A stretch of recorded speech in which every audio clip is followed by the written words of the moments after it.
I can't think of a single person who's ever touched a controller that hasn't played some sort of racing game. They make for some of the most memorable and painfully frustrating multiplayer experiences. The characters and vehicles can be cool, sure, but what usually sticks in our mind are the courses. And since everyone and their dog has done a top 10 Mario Kart Tracks list, I'm going to broaden this a bit and go with the top 10 race courses in all of video games. However, I am going to place one stipulation on this list. There can only be one race course per video game franchise. Other than that, everything's a go, so sit tight and enjoy the ride.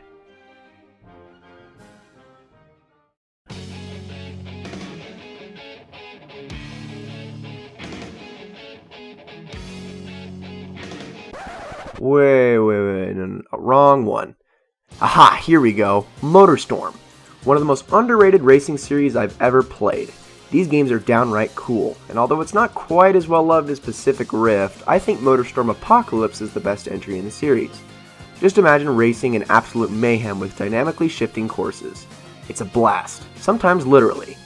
And then we get to Ace's High. While there are truly only 9 tracks, the completely different apocalyptic scenarios in each variation makes 40 different tracks in total.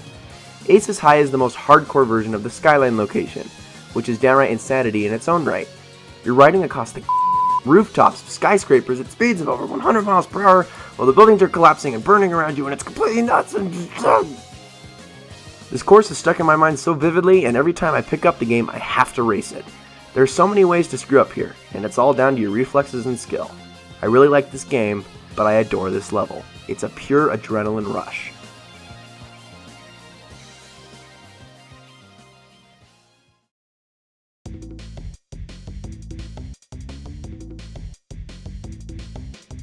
Why do I remember Sewer Speedway so much? Was it because it was the only course in this game I was any good at?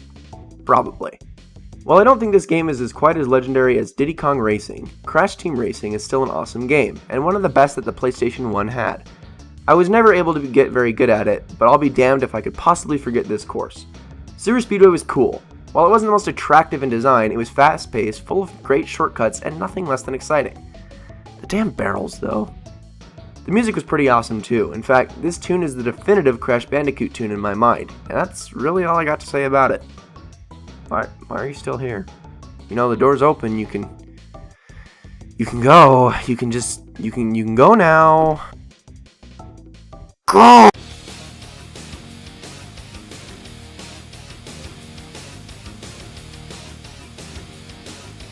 Burnout is a friggin' sweet series, and if you haven't tried it for yourself, boy are you missing out.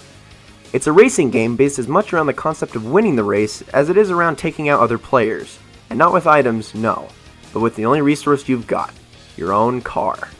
While fans of the series know that Burnout Revenge is by and far the best entry on the PS2, I never really got to play that one. My first Burnout game was Burnout Dominator. This one had some sweet graphics for its time and even better tracks. My particular favorites were the ones with the Asian setting, and Bushido Peak is the best of them all. It's not often that I appreciate the atmosphere more than anything in a game like this, but this is one of those courses I'd rather park my car and take a walk through.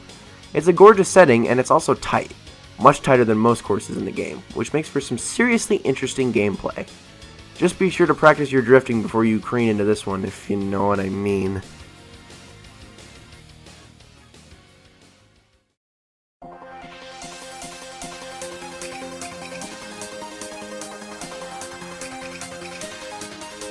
When I first heard about this game, I had the exact same mindset as everyone else. Damn, Mario Kart clone, eh. Of course, that's what it is on the outside, but if you actually sit down and play it, it becomes so much more than that. Both entries in the series are great, but Transformed is definitely a step up from the first, and my favorite level is Seasonal Shrines from the Shinobi series. If you couldn't already tell, I'm a sucker for the Japanese setting. Cherry blossoms, Asian architecture, Mount Fuji looming in the background. Man, this level is gorgeous. Especially during the boat segments. It's also one of the most fast-paced courses too, which only adds to the excitement, of course. I've played this one countless times. It's just fantastic. As iconic as Mute City may be with its music and its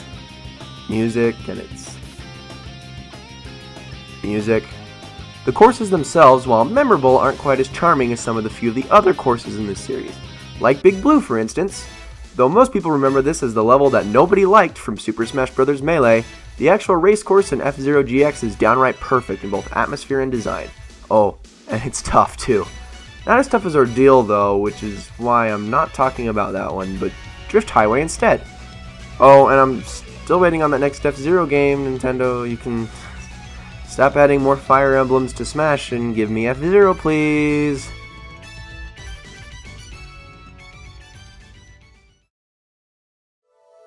Welcome to Southern Island.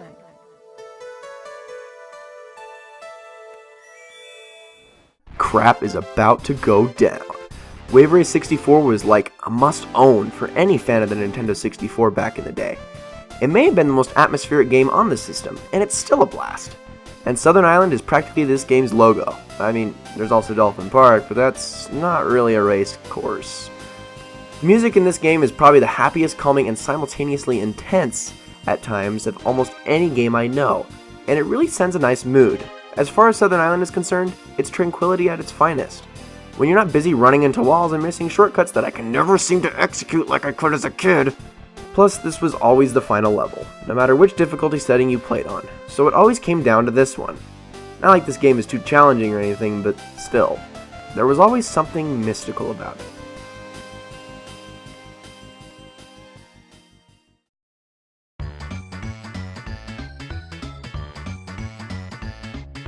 Diddy Kong Racing is about 3.82 million kinds of awesome. The level design, the atmosphere, the racing mechanics, and even etc. And everybody remembers the second world. Mostly because it's not a desert world for some reason, it's actually a snow world. And my favorite is the final track. While they all sort of evoke a Christmas Eve feel, this one seems to give off that vibe the best. May as well have called the level the North Pole, because I'm pretty sure Santa Claus himself lives here. And come on, is there anything more magical than Christmas? Okay, I was actually going to put the second level Walrus Cove in this spot because of the awesome loop-de-loop, but then I remembered the big icy water area at the end of the course and... Call me crazy, but possibly the best Star Wars game of all time came from The Phantom Menace. Yeah, let that sink in. Star Wars Episode 1 Racer may have had the best controls and feel of any racing game that came out on the Nintendo 64. It was super quick and responsive, and every level is oh so memorable. Plus there's this guy. His pod racer looks kinda funny. He also happens to be my favorite in the game. Who would have thunk? The BOONTA Classic is this game's version of the famous race from the infamous movie The Phantom Menace. There's a smaller version of this course at the very beginning, but that one's not quite as cool. I like being shot at by the Tuscans and going over this jump that I can only make half of the time. Plus all the other cool things. I mean, this is a very long level. A very long level. And it's fun. Way fun.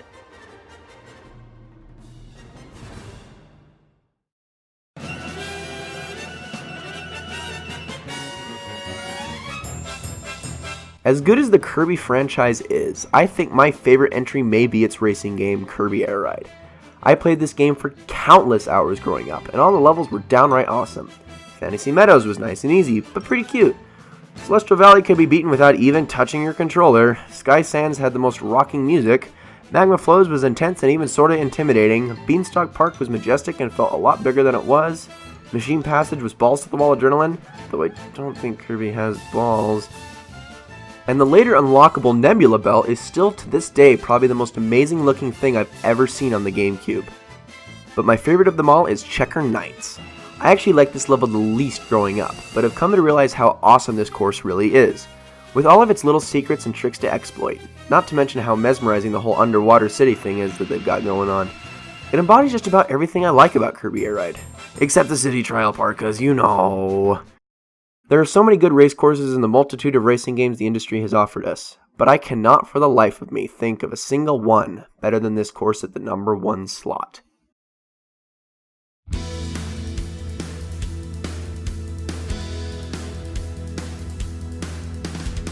If you were to ask me to find one single thing that absolutely defines the entirety of my childhood years, all I would have to do is point to this cartridge and tell you, Rainbow Gosh Darn Road. This level is ingrained into my mind so fiercely, I couldn't forget it if I tried. See, there was something about this level when I first played it as a kid. Something that I still feel today when gazing over the star-coated handrails and out into the night sky. Yes, that's exactly it! It's majestic. This was the first level where I had dreams of being there. It evokes such a sense of mystery, and let's not count out how awesome it is as a racetrack. While this level is probably the shining example of how red shells do not work in this game at all, its design is wonderful because it's all about speed.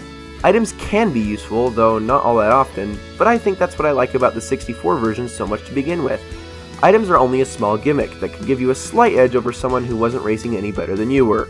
Not some game-changing mechanic that could give you a win all on their own. I'm looking at you three. But anyway, back to what I was talking about, probably the dirtiest aspect of Rainbow Road were the chain chomps that ran about the course, keeping you ever vigilant in what would normally be a relaxing stroll through the heavens themselves. But if you could run your opponent into one, all the better for you. Rainbow Road is a classic, and my #1 race course in all of gaming.